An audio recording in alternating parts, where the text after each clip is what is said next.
Hey loves, welcome back to my channel. For those of you who don't know me, my name is Katsia. For today's video, I had mentioned to you that I am starting to revamp my bedroom. Where I'm going to start is on my bed.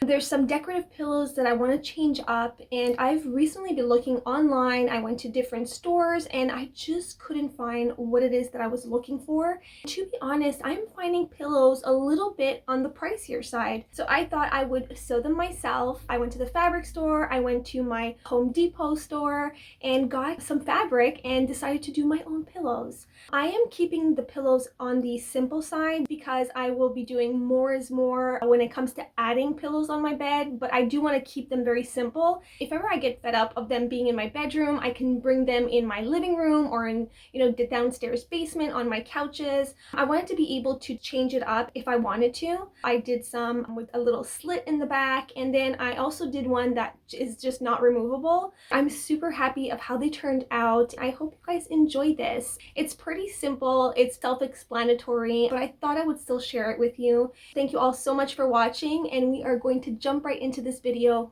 Enjoy.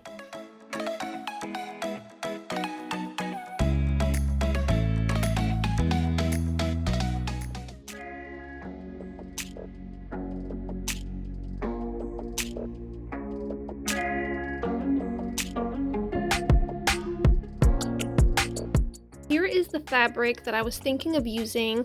I had some leftover scraps from one of my previous pillows that I did, so I thought I would just use the rest. It is the perfect size to do a sort of log pillow. So I'm going to use this for one of the sides, and then I went to Home Depot, got a painter's tarp. It's a cottony sort of linen feel for the back panel of it. So let's get started. What I just did was fold over the cotton fabric into half, and then what I'm going to do is take the one that I already measured for the length that I want to do my log pillow, and I'm just going to place it directly on the cotton fabric. I'm just going to trace it and then cut it, so it's going to be the perfect size. Normally I would cut the back side a little bit larger just so I can either put a zipper in the back or even a seam where I can put in the stuffing of the pillow. But what I'm doing is I'm going to sew it shut, stuff the pillow in, and I'm not going to have the pillowcase be removable. So I'm just going to cut it straight to where the other fabric is and not leave extra space. But if you guys would prefer to put a zipper or just make it more of a removable pillowcase, then I would suggest leaving a big huge gap just so you can have extra room to sew. But since I'm just going to make it a pillow that's not removable, so I'm not going to leave extra space all around it.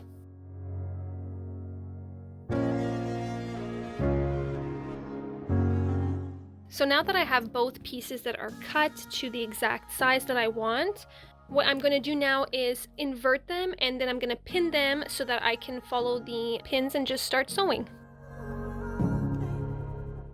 So I really wanted a super long log pillow. I know I can probably do 2 log pillows, but I wanted mine to be extra long. This is why I did it this size, and I also left it a little bit thicker just in case when I'm sewing, just to leave some extra room. What I'm going to do now is I'm going to place this cotton fabric on the top, exactly at the same place, and then I'm going to pin these 2 fabrics together.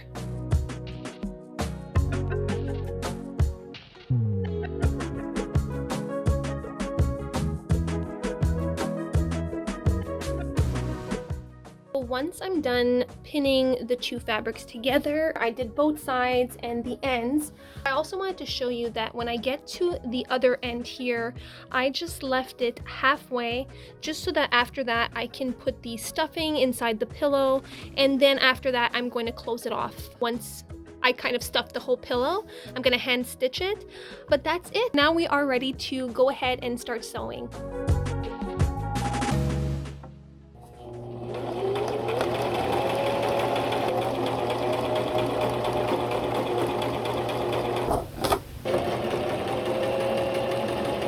So once the pillowcase is all sewn, I'm going to go to where I left the little gap here, and then I'm going to invert the pillowcase.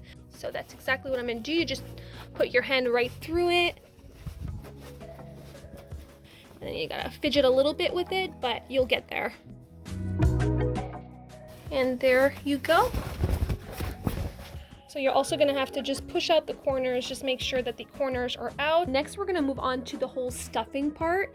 I think that this is a cheap way to get stuffing without having to spend at the fabric store. So what I did is bought a pillow, and then I'm gonna cut the pillow open and grab the stuffing from the pillow and then stuff it in the other pillow. So I just take little parts. You don't want to put a huge clump just so that it doesn't stay all in the corners. So you want to take little pieces and disperse them a little bit. What I'm going to do is bring my pillow a little bit all the way here. I'm going to take my stuffing and then start stuffing it all the way at the end here. I'm going to start in the corners. I'm going to take more stuffing and then I'm going to stuff it through my little hole, bring it all the way to the end. And I'm just going to go into pieces until I feel it's exactly how I want it to be stuffed. I'm going to continue and repeat and do the same thing. That's pretty simple. I want to explain that the reason why I take it into little parts is that I feel when I stuff it in there, it's more manageable and I can play around, move it to exactly where I like it so there's no clumps in there. To give you an idea, I can work in little sections. So if I feel like there's a huge bump here on the side, I can play around with it and merge it into the other stuffing until it's exactly how I want it. This is what I feel works for me, but if you prefer doing the stuffing all in big chunks, it's fine as well, but I just think that that's the best way for you to get the best results. So once I've reached the end, I'd flip in the fabric here, like so. And then what I'm going to do is take my pins and then just start pinning it in place. You want to make sure that there's no stuffing there because it does get caught up in this. This is not something you have to do, but this is something that I feel is helpful, that you put these pins in place and that after that you can sew it more easily. Okay, so there you go. And now I'm going to stitch the end of it. And there you go, your pillow is going to be complete. Normally I would use a string that's closer to this color here so that it doesn't show, but unfortunately I only have the color white, so that's what we're going to use. You want to make a knot at the end so that it doesn't come apart. You start right here. You want to go as close to the edge as possible so that you don't see the white string. Once you pass it, then you keep repeating here. You can do it in many different ways, but this is the way that I feel works best for me. So you're pretty much just going from the bottom and pulling.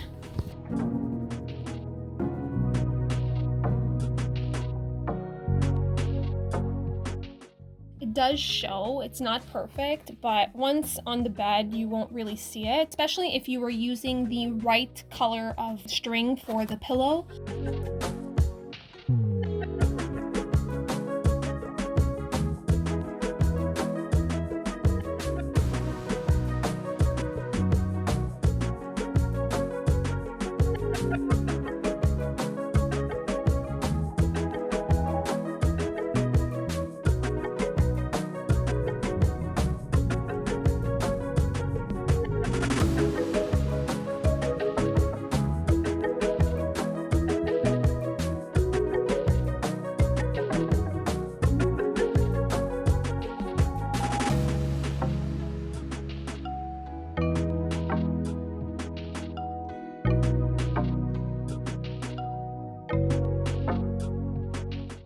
For this type of pillow, I wanted to do 3 pillows for the back of my bed.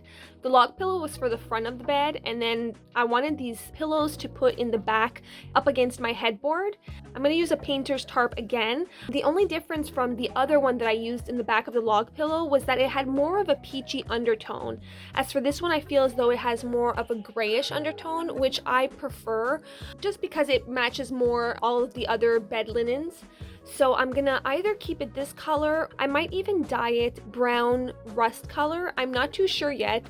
I'm gonna place them on my bed and then I'll be able to decide whether or not I want to stain the fabric. But as of right now, what I'm gonna do is I'm going to take a old pillowcase that I have, so let me get that. I have this pillowcase here that is the perfect square shape. If I can show it to you guys. So it's this square pillowcase. I'm going to use this as a pattern to trace it. But what I'm doing that's different from the log pillow, I didn't want to create a removable pillowcase, but this one, I want to be able to remove it so that I can throw it in the washing machine. So what I was thinking of doing is not adding a zipper. So what I'm going to be doing is just creating slits in the back so I can take the pillow out. Normally I would cut the log pillow, normally I would cut it in a square shape, but since I'm doing some slits in the back, I'm going to create more of a rectangle shape. I'm going to take the pattern from this, but then I'm going to add some extra fabric to create the right size so I can have the slits in the back. We're gonna do that right now. This is what it's looking like. I cut it, I traced the pillowcase, but I also left a huge extra space here. I also folded the fabric in half so that you can have a front and back. It looks like it's a square shape, but it's actually a rectangle. I'm gonna start pinning it all together, and I'm gonna show you guys how I'm gonna go about pinning it. Realize, so before I start pinning the whole thing together, I'm going to sew the ends here. This is where the slits in the back is going to be.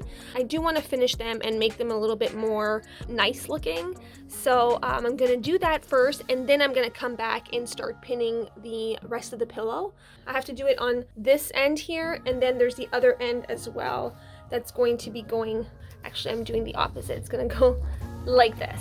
This way I can have a little gap here where I can put my pillow inside and out, but I do want the finishings to be just a little bit more finished than this. This is totally raw, and once I'm gonna wash it, I feel as though it's going to unravel. So let's do this, and then I'll get back to you with the rest of the pinning of the pillow. As you can see, I just folded it over, pinned it in place, and now I'm going to sew a stitching along. And then I'm also going to do it at the other end here. I'm just going to start pinning. So you just fold it over and then just pin it in place so that you have a guide to where you're sewing.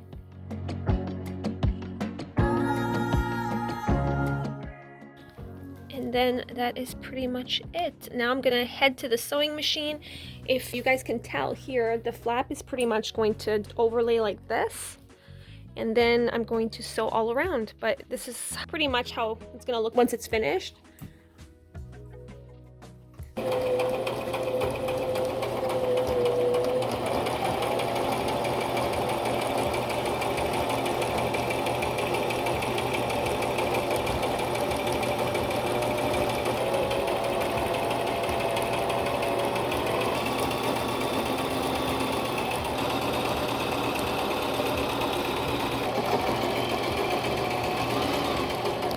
Now I just finished the ends here, made it look cleaner. What I'm gonna do now is start pinning the pillow together. I am folding it, making sure that this part here is a little bit smaller than the bottom part. Now what I'm gonna start doing is pinning everything together all around the square-shaped pillowcase. I'm going to be leaving a gap here because I want the end of the pillowcase to be frayed, and I'm also going to be doing 2 stitchings along here. So I'm going to start off with one, but then I want to double one just for aesthetic purposes. Let's get started on the pinning. So another thing I should mention is I'm going to be using the original pillowcase that I have here just as a guide to make sure that the shape of the pillowcase is exactly a square shape, because I wouldn't want it to be rectangle. So I'm just using it as a guide, making sure that all of the sides are pretty even. And then I'm going to trace a line so that I have also a guide to follow when I'm sewing. I want it to be a straight line and not a wonky line.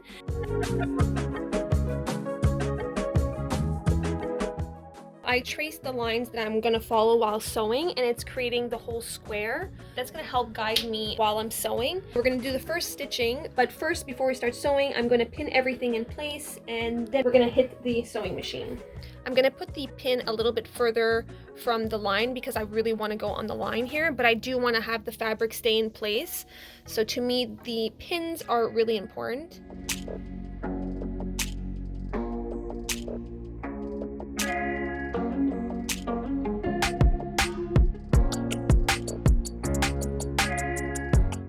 You don't want to start sewing right at the edge here. Where you want to sew is right at the corner of where I drew the square. That's exactly where we're going to start sewing our first stitching. So I'm just going to take out the pin here, and we're just going to follow along the line that I traced.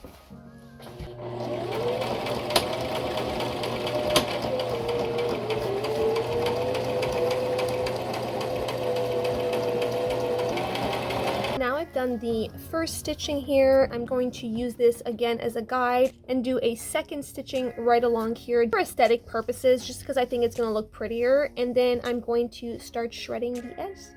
It's a pretty easy pillowcase to create. I'm so excited to put them on my bed. What I'm probably gonna do too, once I'm finished everything, I'm probably obviously gonna wash them, air dry them. It is painter's tarp, so the fabric right now is a little bit on the crisper side. So I think once I wash it, it's just gonna be a little bit more soft and supple. Anyway, let's do the second hem here and I'll get back to you guys when I'm finished that. So now that the double stitching is done, what I want to do now is start pulling on some of the strings and make it a little bit more frayed. And then we are all done with the pillow.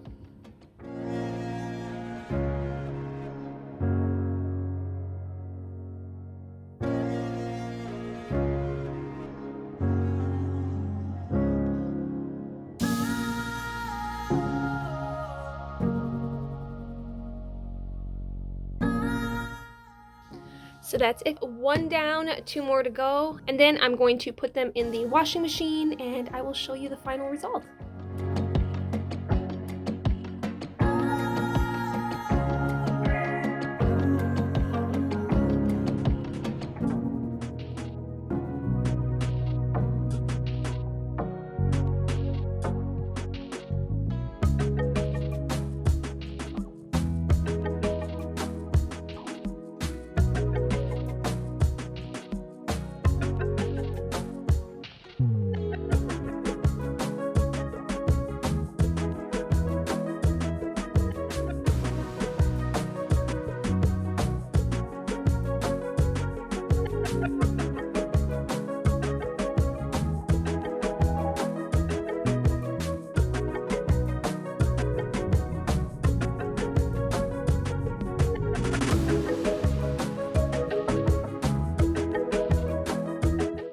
For these pillows, I went to Winners. I got this bed throw, and so I'm gonna use the bed throw as my pillowcases. I wanted to make pillowcases. They were like super long and dragged at the end. I had seen these, I believe it was maybe on Pinterest, and I thought that they were just so different and cool. They had sort of this texture, so when I saw this blanket, I thought it was the perfect texture. What I'm gonna do again is take one of my pillowcases that is a king size pillowcase, and then obviously I'm going to use this as a pattern and trace it onto the throw. So what I'm going to do is leave some extra long fabric at the end of the pillowcase. Let's start off tracing the pillowcase and I'll show you guys what I mean and what I'm trying to say. I'll leave extra fabric at the end there. The great thing about buying a throw and not buying it at the fabric store is obviously you're saving money. I bought mine at Winners, but you can go to the thrift store, find a throw or a blanket and use that fabric as well. You can make so many pillows with it because there's so much fabric. So when you, I don't know, maybe dirty it or stain it, you can make other ones. That's the great part, and the fact that it's a lot cheaper than buying it at the fabric store. Just a heads up, before maybe going to Winners, I would suggest maybe checking out the thrift stores. Let's get started. So I have positioned the pillowcase exactly where I want it. I'm leaving room here so I can do two pillowcases. Here is one of them. I'm gonna trace using my chalk and my ruler. I'm gonna leave an inch so I can have enough room to sew. And then when we get to the end of the pillowcase, I am going to leave, I don't know if you guys are seeing this, I'm going to leave some extra fabric here just so it drapes over the bed. Let's trace this. I'll show you once it's all cut so that you guys can see the vision I have. I know it's not obvious to imagine, but I hope it comes out as good as I think it is. Another thing you should know is that I folded the throw in half so that I don't have to cut each rectangle separately. So at least I'm doing it together and it's going to be more cohesive. Now I just finished cutting all of the fabric, and this is what I was trying to say. I have my king size pillowcase that I traced here, but what I end up doing is leaving all of this extra fabric here, and I want this here to drape off the bed. So that's the look I'm going for. Now I'm gonna put the fabric inside out and I'm gonna pin it all together. and then I'm going to sew it. But once I'm at the end here, what I'm going to do is do a stitching so that it doesn't unravel, but the rest of it, I'm sort of going to make it look disheveled at the end here. I do want to put a stitching there so when I wash it, it doesn't completely dishevel all the way. So we're going to pin the fabric together, put it inside out, and then we're going to get sewing. Now I'm just going to take the needles, place them right below so that everything doesn't move, stays in place. But this is what it is looking like with the tracing. This is what works for me and what I feel is the best way to go about doing my pillowcases. But I'm sure there's so many other ways, and you can probably even buy a pattern already made. I'm not a professional. I am learning as I go, but that's just how I do my DIYs. I do them as I go. I don't know if I mentioned it, but I flip the fabric inside out. So the tracing has been done on the flipped side and not the side that I'm going to put the pillow on. So just a little heads up that I trace that line on the inside of the pillow.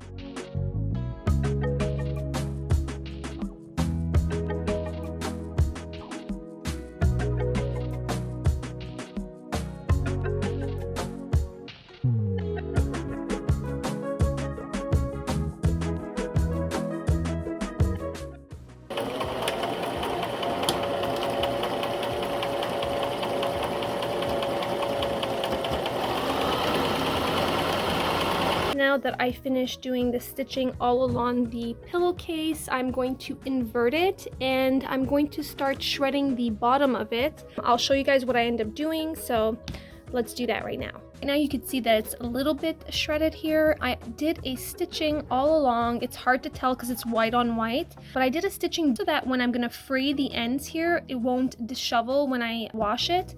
So let's pull the leftover fabrics here. I love that disheveled look. It adds a little rawness to my bed linens. So you can keep on pulling until you have the right amount of fray. That's pretty much, I mean, it's self-explanatory. It's pretty much just pulling out the threads. I'll show you the final result. Another thing that I'm debating is whether or not to keep it this color. It's sort of like an ivory. It's showing up a little bit more white, but it has an ivory undertone to it. I'm thinking of maybe staining it. I would say more of a rust color. I'm gonna see once I put it on my pillowcase, on my bed, see if I'm liking the look of it. If not, I'm gonna stain it. So we'll see.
So for this pillow, I cut out a rectangle out of some painter's tarp again that I had left over. I went with the one that has a little bit more of a peacher undertone.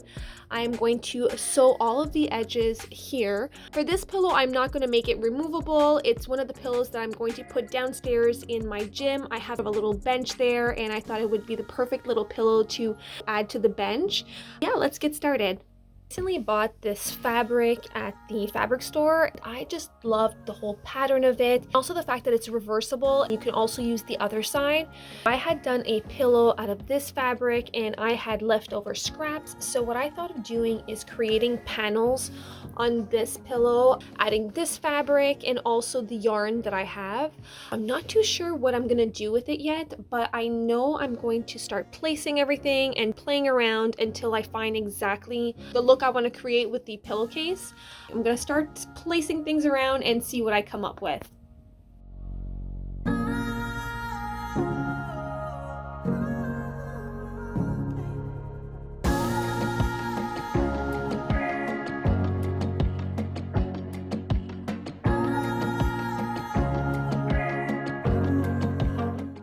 this is pretty much what it's looking like right now. What I did was I sewed the fabric panels in place, and then like I mentioned, I glue gun these braids onto the fabric. I was gonna put some other yarn, but I decided to just leave it as is. I thought it was looking a little too busy, so I just preferred this whole look. Now what I'm gonna do is sew all of the outside of the pillow. I'm gonna turn the pillow inside out and then sew all of the outside of the pillow to create my whole pillow.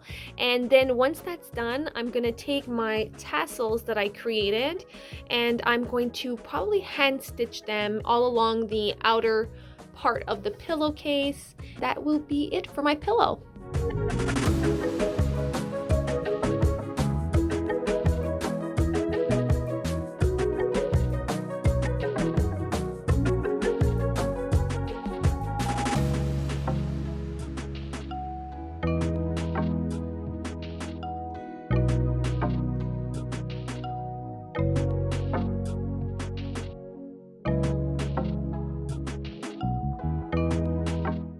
I just finished sewing the pillow here. I obviously left, like I normally do, a little gap here so I can put the stuffing in and so I can invert it. I'm gonna reverse it. Try to squeeze it in there. This.